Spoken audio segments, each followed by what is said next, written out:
Olá, amigo alternativo! Começa aqui mais um especial do D na Copa. Hoje a gente vai falar sobre o futebol peruano.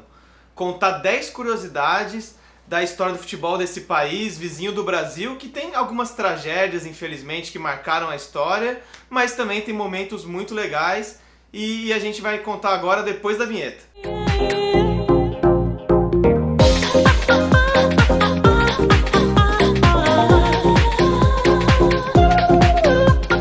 Bom, antes de mais nada, um breve comentário aqui sobre o meu figurino. Eu estou vestindo hoje uma bela camisa retrô do Sport Clube Vitória, que é uma camisa do Retromania. Você pode entrar lá no site e comprar essa camisa ou muitas outras camisas de seleções, times estrangeiros, times brasileiros, sempre camisas retrôs de alta qualidade, e você pode usar o cupom do Última Divisão e ganhar um desconto lá. Vale a pena conferir. Os grandes rivais dos peruanos em todas as esferas são os chilenos. Os países já tiveram uma guerra muito séria no século XIX, a Guerra do Pacífico. Tem a questão do pisco sour, que é a bebida nacional dos dois países. Cada um fala que criou a bebida. E essa rivalidade vai também pro futebol. E sempre que tem Peru e Chile é um clássico, sai faísca, a imprensa dos dois países fica maluca, ela comenta muita coisa, e por 3 vezes os países disputaram uma vaga direta na Copa pelas eliminatórias. Em 74 e 86 os chilenos levaram a melhor, em 78 para a Copa da Argentina o Peru teve o gostinho de eliminar o Chile e ir para a Copa. Recentemente, essa rivalidade, que aliás já teve também um 6-0 do Peru no Chile em 95, num amistoso, que foi a grande conquista do futebol peruano nos últimos tempos, mas recentemente tem uma história bem curiosa dessa rivalidade nas eliminatórias agora para a Copa de 2018. Porque o Chile tinha empatado com a Bolívia, né, um tropeço para uma seleção tão forte quanto o Chile, e eles quiseram recuperar esses pontos, então eles entraram com uma reclamação, porque descobriram que o jogador Nelson Cabreira foi escalado de forma irregular pela seleção boliviana. O Chile entrou com um recurso, conseguiu ganhar 2 pontos nesse jogo. Foi só um empate, o Chile ficou com a vitória, só que o Nelson Cabreira jogou também contra o Peru, e aí o Peru ganhou 3 pontos numa derrota que sofreu contra a Bolívia. E não é que no fim das eliminatórias isso fez toda a diferença? Por um pontinho, justamente os 3 pontos, né, que o Peru ganhou por causa dessa reclamação do Chile, o Peru ficou na frente do Chile na classificação e pegou a vaga na repescagem das eliminatórias. Ou seja, se o Chile não tivesse entrado no tribunal para tirar pontos da Bolívia, ele teria ido para a repescagem da Copa contra a Nova Zelândia, tinha boa chance de estar na Rússia. Mas eles entraram e quem se beneficiou foi justamente o maior rival, né, um dos maiores rivais para os chilenos, certamente para os peruanos o maior rival é o Chile. Então o Peru se beneficiou desse tapetão chileno. Antes de 2018, o Peru participou de 4 Copas do Mundo e tem umas histórias interessantes que envolvem a seleção peruana. O primeiro Mundial que o Peru disputou foi em 1930, né, a primeira Copa da história no Uruguai, e o jogo de abertura do Peru, que foi contra a Romênia, uma derrota de 3-1, ficou marcada por 2 coisas. Uma, a primeira expulsão da história dos Mundiais, que foi o peruano Galindo, e outra que esse jogo é considerado o pior público da história das Copas. O estádio recebeu cerca de 2.000 pessoas, mas só 300 pagaram o ingresso. Então, um público que você não imagina hoje numa Copa do Mundo, né? A edição seguinte que o Peru participou foi só em 1970, mas aí com uma grande geração, o Cubillas, né, um dos maiores jogadores de todos os tempos do futebol sul-americano, liderava aquela seleção peruana. O treinador era o ex-jogador brasileiro Didi, né, Didi Folha Seca, e o Peru fez uma boa primeira fase, acabou caindo para o Brasil, campeão de 70, né, um 4-2, um jogo bem movimentado. A Copa seguinte foi de 1978, que talvez seja a mais lembrada, né, por causa da grande polêmica do goleiro Quiroga contra a Argentina, mas é o seguinte, o Peru aquele ano realmente não era um time bobo não, porque na primeira fase o Peru ficou na frente da Holanda, ficou na frente do carrossel holandês, que foi finalista da Copa de 74 e 78. O Peru terminou na frente, mas aí num quadrangular que tinha também Polônia, Brasil e Argentina, né, a Argentina chegou na última rodada, no último jogo isolado, precisando ganhar do Peru por 4 gols de diferença para ir para a final, senão quem iria era o Brasil. E o Peru tinha um time bom, então ninguém esperava que ia ser uma goleada tão fácil. Mas a Argentina fez um 6-0 e muita gente vê uma conspiração aí, porque o goleiro Quiroga, que sofreu esses gols, ele é argentino de nascimento, né? Ele é um peruano naturalizado, então muita gente diz que o Quiroga entregou gols para a Argentina E o Quiroga diz que realmente esse jogo não foi um jogo normal, mas ele diz que os companheiros dele, ele suspeita que companheiros, até jogadores que já morreram em acidentes, enfim, que jogadores da defesa do Peru, enfim, fizeram lá um corpo mole. Realmente, de fato, houve visita dos militares argentinos no vestiário peruano, houve toda uma pressão, isso é um fato, há muitos relatos sobre isso, mas agora se realmente os jogadores se venderam, se realmente era para ser um 6-0, não tinha como sair do estádio se não tivesse a Argentina na final, isso não dá para afirmar. Mas o próprio Quiroga deu entrevistas depois falando que ele tem uma suspeita dos companheiros dele, ele se isenta. E bom, a Copa seguinte foi de 86, que o Peru fez uma campanha fraca, caiu na primeira fase, até empatou com a Itália, né, um jogo interessante, mas perdeu de 5-1 para a Polônia. Essa tinha sido a última participação do Peru até voltar para a Copa agora em 2018. Eu já comentei que a grande geração do futebol peruano foi a de 1970, liderada pelo Cubijas, fez uma bela Copa no México, e o Peru chegou nessa Copa eliminando a Argentina num grupo nas eliminatórias, a última vez que a Argentina ficou fora de uma Copa do Mundo, né? O grupo das eliminatórias tinha Bolívia, Peru e Argentina, e aí Peru e Argentina chegaram na rodada final para se enfrentar na Bombonera, e o Peru jogava pelo empate. E o Peru conseguiu um empate de 2-2 na Bombonera, com 2 gols de Cachito Ramírez. Não é aquele Cachito Ramírez que depois jogou no Corinthians recentemente, não. É o Cachito Ramírez lá dos anos 60, 70, que fez 2 gols. Ele ganhou o apelido de Verdugo de la Bombonera, né? Que é o carrasco da Bombonera. Então o Peru eliminou a Argentina, isso até a Argentina agora em 2018, quando tinha ameaça de não ir para a Copa, né? Fez eliminatórias meio ruins, enfrentou o Peru na Bombonera, imediatamente toda a imprensa lembrou desse jogo, porque o Peru eliminou a Argentina na Bombonera e a Argentina não foi para a Copa de 70. Os Jogos Olímpicos de 1936 em Berlim são lembrados até hoje porque eles foram feitos para ser uma propaganda nazista, mostrar a superioridade da raça ariana, né, naquele período, o Hitler sempre presente nas competições e, enfim, teve vários fiascos para os nazistas, né? O mais famoso é o do Jesse Owens, né, o atleta americano negro que calou o Estádio Olímpico de Berlim, tem toda essa história.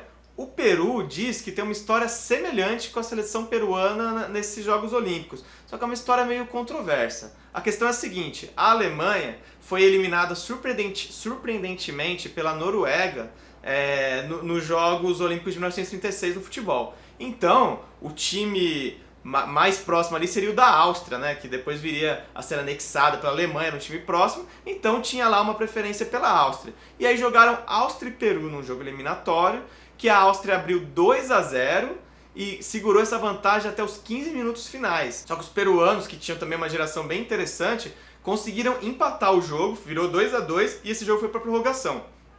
Na prorrogação, aí que começa a ser uma história surreal. Os peruanos tiveram 3 gols anulados, mas ainda assim eles fizeram mais 2 gols e ganharam o jogo por 4-2. Só que o jogo não terminou. O jogo foi encerrado a 1 minuto do fim.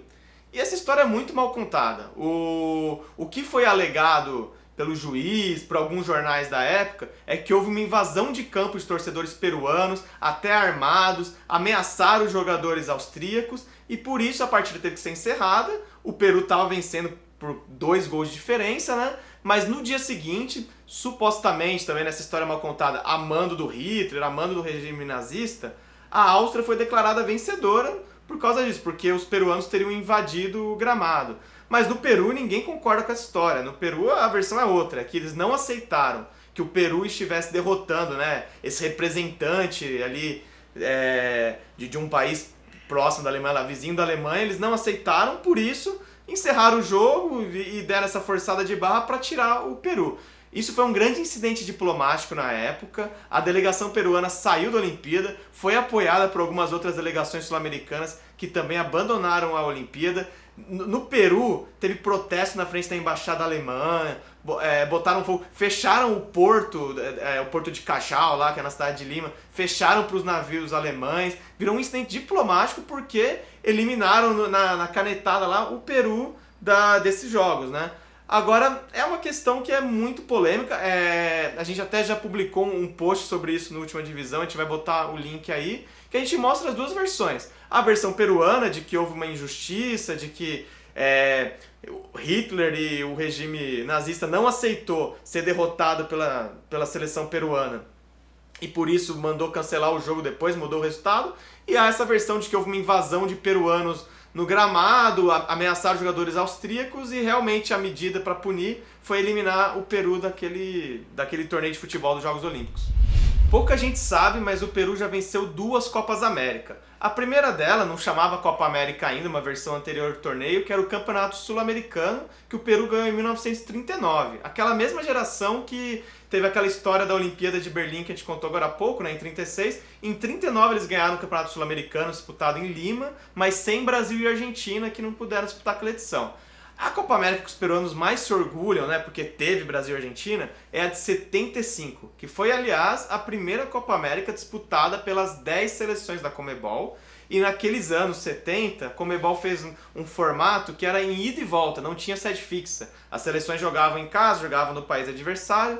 Bom, o Peru passou da primeira fase e na semifinal enfrentou a seleção brasileira, ganhou o jogo de ida por 3-1 em Belo Horizonte, só que a seleção brasileira era um combinado de clubes mineiros, basicamente formado só por clubes mineiros, acabou perdendo para o Peru, e aí a CBF, enfim, quis correr contra o prejuízo, fez uma seleção mais forte para jogar em Lima, enfrentar o Peru no jogo de volta. O Brasil ganhou de 2-0, mas perdeu a vaga para a final no cara ou coroa, que era um critério na época. Depois desse fiasco, depois de ser eliminado pelo Peru, a seleção brasileira começou a escalar sempre times principais na Copa América. Olha a diferença que o Peru fez. E, bom, depois que o Peru tirou o Brasil no cara ou coroa, foi para a final contra a Colômbia e levou a melhor. Então a seleção peruana, que viveu depois muitos anos de baixa, né, no futebol sul-americano, mas em 75 ganhou uma Copa América e já tinha outra em 39. Agora, infelizmente, a gente vai ter que relembrar de algumas tragédias que marcaram o futebol peruano. Uma delas é considerado a maior tragédia, a tragédia que teve mais mortes num estádio de futebol em toda a história. Peru e Argentina se enfrentavam nas eliminatórias, né, no pré-olímpico, para os Jogos Olímpicos de Tóquio em 64, no Estádio Nacional de Lima, que recebia cerca de 50 mil pessoas, e a Argentina vinha ganhando de 1-0 até os 39 minutos do segundo tempo, quando o Peru marcou um gol de empate que foi anulado pelo juiz. E isso causou um tumulto na arquibancada, que os torcedores quiseram invadir o campo, a polícia, para conter, jogou gás lacrimogêneo, né, usou lá, enfim, certa truculência para conter os torcedores. E nisso, nessa confusão, muitos torcedores quiseram sair por uma única saída do estádio, né, uma única porta, e isso causou um pisoteamento que acabou com um saldo de 312 mortos e mais de 500 feridos. Essa é até hoje a maior tragédia da história do futebol. Muito triste lembrar isso. Uma outra tragédia que abateu o futebol peruano e todo o futebol mundial foi a queda do avião do Alianza Lima, que é o clube mais popular do Peru, em 1987. O Alianza Lima liderava o campeonato peruano àquela altura e seus jogadores estavam voltando de um jogo fora de casa. E o avião caiu muito próximo do aeroporto lá da região de Lima, né? O avião caiu no mar e causou a morte de 43 pessoas que estavam a bordo, né? Entre comissários, jogadores, comissão técnica do Alianza Lima. Só quem sobreviveu foi o piloto. Depois desse acidente, o campeonato peruano continuou. E para reforçar, né, o time do Alianza Lima, né, ele foi formado muitos empréstimos de jogadores do Colo-Colo. Olha só, a gente falou que o Chile tem uma rivalidade com o Peru, mas o Colo-Colo chileno emprestou jogadores. O Teófilo Cubillas, que, como a gente falou antes, aí, é o grande ídolo da história do Peru e também, né, do futebol peruano e também do Alianza Lima, ele estava aposentado, ele voltou a jogar e assumiu o comando técnico da equipe. Outros ex-jogadores, né, formou lá uma equipe de, enfim, jogadores voluntários mesmo, e foram até o fim do campeonato. Só que acabou que o Alianza Lima, apesar de ele ter alguns favorecimentos, por exemplo, ele parou de jogar fora de casa, como todos entenderam que a equipe estava muito abalada, ele jogava como visitante no Estádio Nacional de Lima até o fim do campeonato, e, enfim, foi para a final do campeonato, né? Tinha vários turnos naquele campeonato e tinha uma final contra o grande rival Universitário. Aí sim o Alianza Lima acabou derrotado, então liderava o campeonato antes do acidente. Muita gente diz que aquele time não perderia o campeonato, depois do acidente com uma equipe formada por voluntários, acabou perdendo. E a história do acidente tem várias conspirações, até hoje não se sabe. Na teoria foi uma falha mecânica do avião, mas há quem diga que, enfim, inexperiência do piloto, e tem até teorias da conspiração mesmo, que dizem que o avião foi sequestrado, estava carregado de cocaína, foi abatido pela Marinha, porque realmente caiu próximo de uma zona militar também. Tem muitas histórias que rondam essa tragédia que marcou o futebol peruano em 87. Uma outra página triste da história do futebol peruano foi a morte do jogador Héctor Matei, que era até uma promessa, era considerado um jogador muito promissor, morreu com 19 anos por um atentado terrorista, que foi uma realidade que o Peru viveu por muito tempo, né? Guerrilhas lutando contra o governo ditatorial. E, bom, em 1991, uma bomba acabou sendo instalada no vestiário do Clube Deportivo Municipal, um clube pequeno ali da região de Lima. Na verdade, essa bomba era para ir para o quartel-general do outro lado da rua, mas acabou indo parar no vestiário, dentro de uma lata de aerosol, que os jogadores foram brincar, né, no vestiário, lá foram passar de mão em mão aquela lata e acabou explodindo na mão do Héctor Matei, que morreu. Outros 7 jogadores ficaram feridos nessa tragédia, que marca um momento da vida peruana de muitos atentados terroristas, e o futebol acabou sendo afetado também por uma promessa do futebol local. Tem um jogador peruano que é símbolo de futebol alternativo, e quando eu digo isso é literalmente, porque o jogador que a gente está falando aqui, o Carlos Cooking Flores, ele era o jogador daquela fotinho da comunidade no Orkut Futebol Alternativo, que deu origem a esse termo que a gente usa até hoje, comunidade criada pelo Leonardo Bonassoli. E enfim, o Cooking Flores, ele jogou no Atlético Paranaense, teve uma curta passagem em 2000, no Peru ele jogou por muitos clubes, e olha só que carreira bizarra. Vamos lembrar algumas passagens dele. Ele, recentemente, ele deu uma entrevista falando que durante a carreira dele, ele aprendeu como burlar o antidoping. Que ele usou droga na carreira inteira, ele tinha uma amiga enfermeira que ensinou um truque que ele não quis revelar para os jornalistas, e com isso ele burlou o antidoping. Além disso, o Jorge Sampaoli, o treinador da seleção argentina, disse que viu um jogo do Cooking Flores pelo Sports Boys do Peru e comparou ao Maradona. Então ele tinha um talento, ele até jogou na seleção peruana, né? Mas enfim, a carreira dele é totalmente folclórica. Depois de aposentado, teve um caso agora também recente, que ele caiu de uma altura ali, tentando escalar um prédio. Algumas matérias dizem do 6º andar, outras dizem do 4º andar do prédio em que ele morava. Ele disse que ele tinha esquecido a chave, então ele tentou escalar as paredes do prédio, tentou entrar na casa por fora, acabou caindo, teve múltiplas fraturas, quase morreu, mas sobreviveu esse grande mito do futebol alternativo, Cooking Flores, peruano. A convocação da seleção peruana para o Campeonato Sul-Americano Sub-15 de 2017 chamou a atenção por um dos nomes da lista. Era o jovem Osama Bin Laden, de 14 anos, então nasceu depois do 11 de setembro. Bom, vale lembrar que no espanhol o V tem som de B. Então em espanhol lê-se, apesar do nome dele ser Osama Bin Laden com V, lê-se Osama Bin Laden. E bom, o garoto acabou virando uma atração da imprensa, todo mundo quis entender de onde veio esse nome. Ele disse que o pai dele nunca quis comentar muito bem, que ele não sabe a história, mas enfim, parece mesmo que parece não, né? Claramente é uma homenagem ao terrorista Osama Bin Laden, que atacou as Torres Gêmeas nos Estados Unidos. Então, quem sabe, né, daqui já está confirmado que em 2026 a Copa será nos Estados Unidos, México e Canadá. Já pensou se o Peru se classifica e o Osama Bin Laden tá nesse time? Já pensou o que vai dar? É isso aí, essas foram 10 curiosidades sobre o futebol peruano, espero que vocês tenham gostado. Se vocês lembrarem de alguma que não foi citada aqui, ou se quiserem acrescentar alguma coisa que a gente não falou, fala nos comentários. Antes de mais nada, eu queria também falar mais uma vez aqui sobre a camisa que eu usei nesse programa, que é uma das muitas camisas do site da Retromania. Vale dar uma olhada lá, tem muita camisa retrô bonita e você pode ganhar um desconto usando o cupom do Última Divisão. É só colocar lá na hora de pagar, na seção do cupom Última Divisão. É isso, pessoal. Pedir mais uma vez o like de vocês no vídeo, compartilhar. Quem ainda não se inscreveu no canal, inscreva-se. A Copa do Mundo tá bem legal. Até a próxima. Tchau, tchau.